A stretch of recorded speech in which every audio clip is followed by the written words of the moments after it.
China mga sangkay, wala na daw po sa katinuan at tila baga nasisiraan na daw po sa pag-iisip.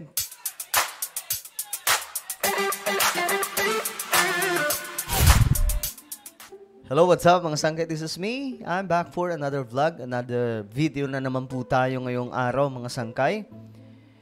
Pag-usapan po natin itong patungkol po ngayon sa China dahil nga po mayroon pong balita tayo dyan ngayon na tila baga sinasabi po ng iba na ang China daw po ay wala na sa katinuan at nasisiraan na daw po ang pag-iisip dahil po sa mga desisyong binibitawan.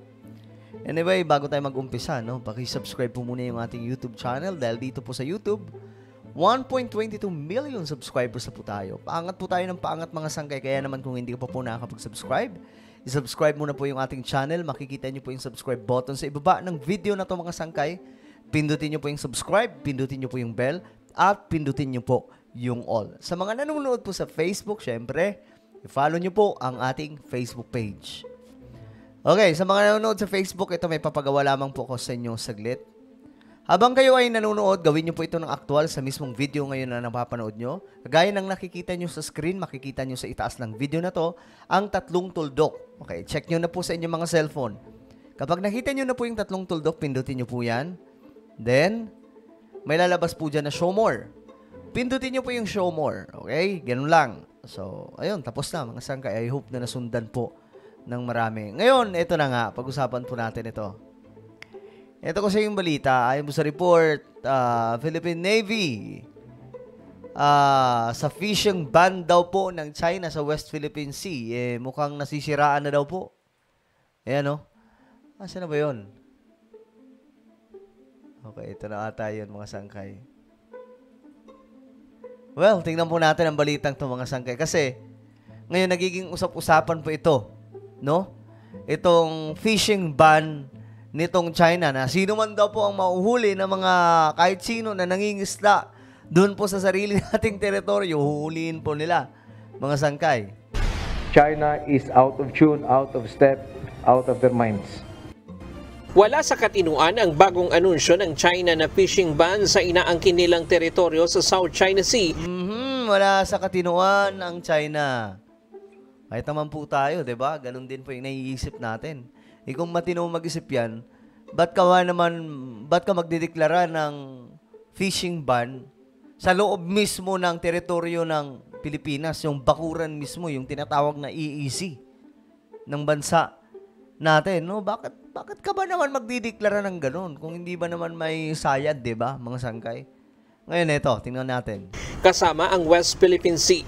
Ayon kay Philippine Navy spokesperson for the West Philippine Sea, Commodore Roy Vincent Trinidad, anumang hakbang na ginagawa ng China ay maituturing na iligal at labag sa international law. Noon pa man mga sangkay, yun na po talagang ginagawa ng China. Yung mga na aktibidad nila dyan sa West Philippine Sea, labag po sa international law. Kaya nga lang, dahil po sa malakas silang bansa, nagagawa po nila yan. Malakas sila eh. Aminin na po natin. Malakas pagdating sa ekonomiya, malakas po pagdating po sa kapangyarihan, at malakas pagdating po sa sandatahan. At ang impluensya ng China ay matindi mga sangkay. Kaya naman, ito po yung tinatawag natin dito. Ito po yung kanilang ginagawa dyan sa West Philippine Sea.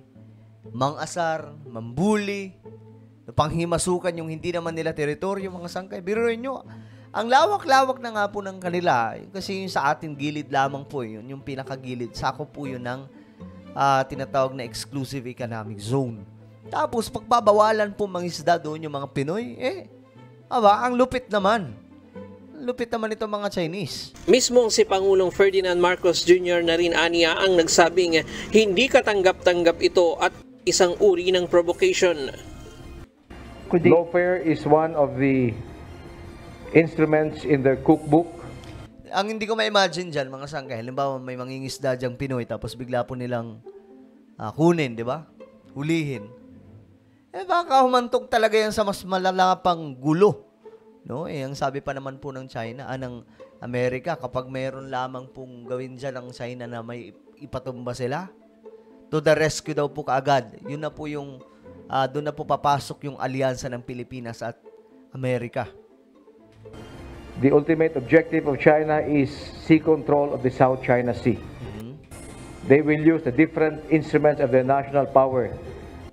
Isa lang naman ang gusto dyan ng China, mga sangkay, yung oil at saka gas eh. Yun lang naman po talaga eh. Wala naman pong iba. Kaya gusto po nila maangkin yung buong area na yan kasi sobrang yaman po talaga ng South China Sea or yung West Philippine Sea. Kaya pati yung EEZ natin, gusto po nilang mapaka nila. To assert that.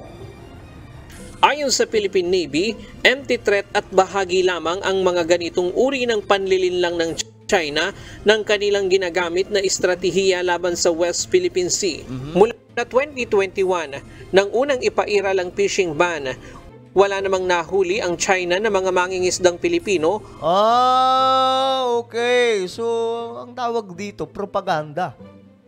Kunwari, magdideklara po sila ng fishing ban. Kasi noon pa pala ito, mga sangkay, ginagawa nila na nagkakaroon sila ng fishing ban. Pero wala naman pala, hindi naman po ginagawa.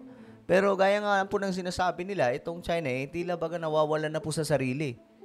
Na wala na po sila sa katinuan at kung ano-ano na lamang pong desisyon ang kanilang binibitawan. Diba? Ang lupit nga eh. Mag-fishing ban ka ba naman sa teritoryo ng China?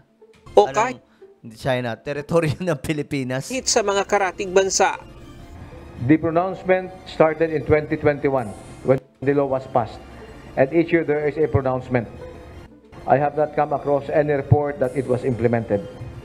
Yes, I have not come across any report of not only Filipino fishermen but also other maritime ASEAN fishermen like coming from Indonesia, Malaysia, or Vietnam.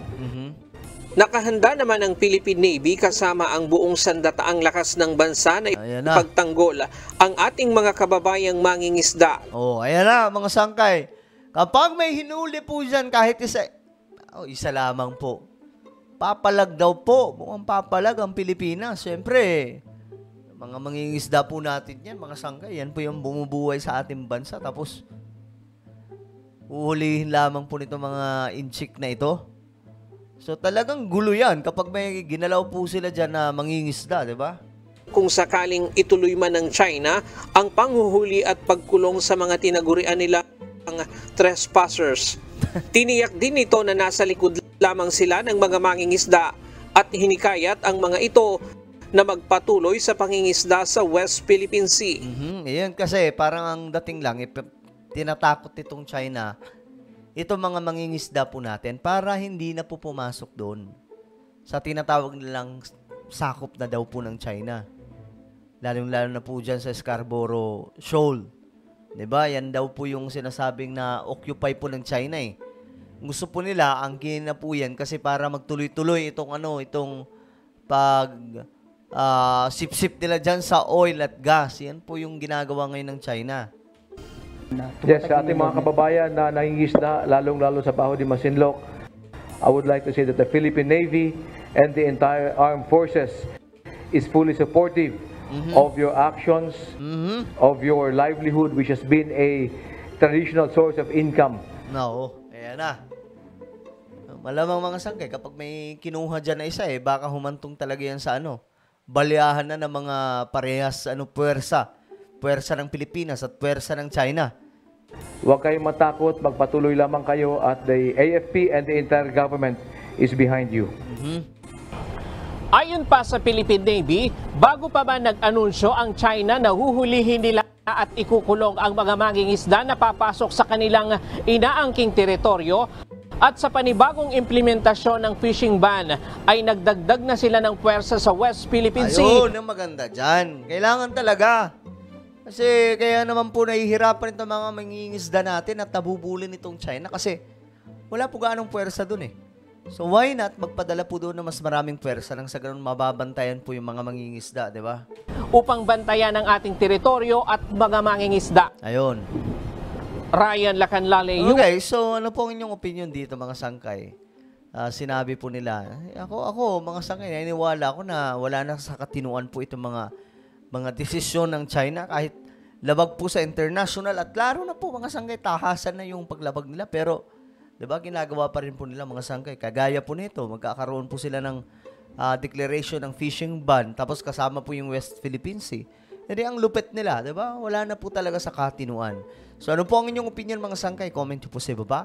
Meron tayong mga sangkay, Facebook group. Ito po ay Hukbong Solid Sangkay. Exclusive, syempre, sa lahat lamang po ng mga solid sangkay. Kung ikaw ay bahagi, mga sangkay, sa mga solido, no? Yung mga solid lang, yung mga hindi solid, bahala kayo sa buhay nyo. Manood lang kayo dito. So, sa mga solid, mag-join group po kayo. Hanapin nyo po ito sa Facebook, Hukbong Solid Sangkay. Then, mag-join kayo. But make sure na masasagutan nyo lahat ng tanong para makapasok kayo dito. Okay? So, ako na po yung magpapaalam. Mag-iingat po ang lahat. God bless everyone.